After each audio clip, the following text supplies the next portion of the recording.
Hello and welcome to this new edition of Bourdier's Monday Report. Geopolitical issues continue to dominate the economic and financial press.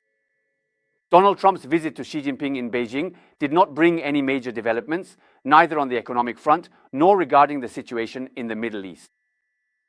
The military truce continues in Iran, but passage through the Strait of Hormuz remains slow and sporadic, which keeps energy prices at a very high level. As we have regularly mentioned here, the channel through which this crisis is transmitted to the global economy is through rising prices, namely inflation. In the United States, this is reflected in an acceleration of consumer price growth to 3.8% year-on-year. This increase in prices can also be seen throughout the entire production chain. Indeed, on an annual basis, producer prices are up by 6%, import prices by 4.2%, and export prices by 8.8%. The widespread increase in prices will only be able to stop with a lasting easing in oil prices. Despite these disappointments, some published statistics show a certain resilience in activity, particularly in the United States. As shown in the graph on the right, industrial production rebounded in April, and as illustrated here on the left, retail sales also held up well in April. However, the increase in retail sales should be put into perspective. Adjusted for inflation, the growth in retail sales is actually already almost zero. More generally, this economic resilience is at risk if the crisis in the Middle East continues, and we are clearly approaching a moment of truth. In fact, we are starting to see the interest rate markets becoming increasingly volatile, much more so than the stock markets.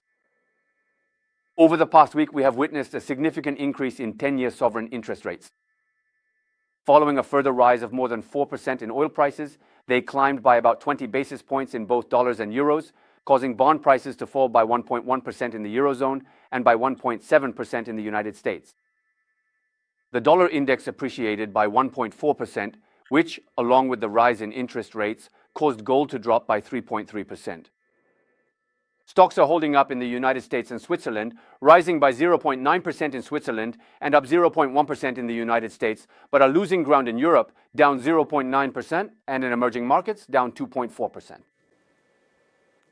The rise in interest rates is a widespread phenomenon affecting all countries. It obviously reflects the rise in inflation, but also incorporates the lack of both political and economic visibility. In this chart, we have broken down the nominal 10-year sovereign yields shown in gray in the United States over the past 20 years.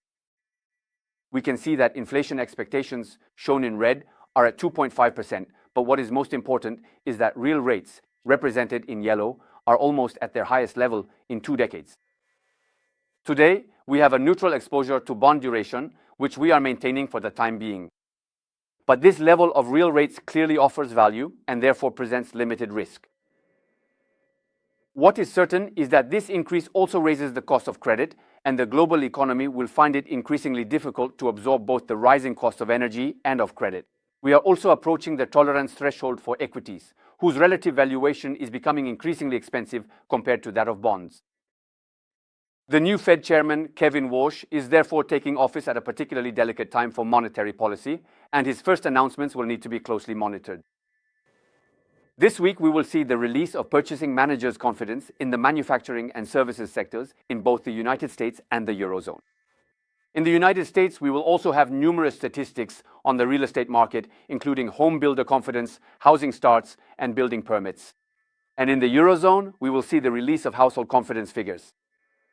That's all for today. Thank you for your attention, and I'll see you in 2 weeks. Next Monday is a public holiday, so there will be no Monday report on May 25th. Have a great week, everyone.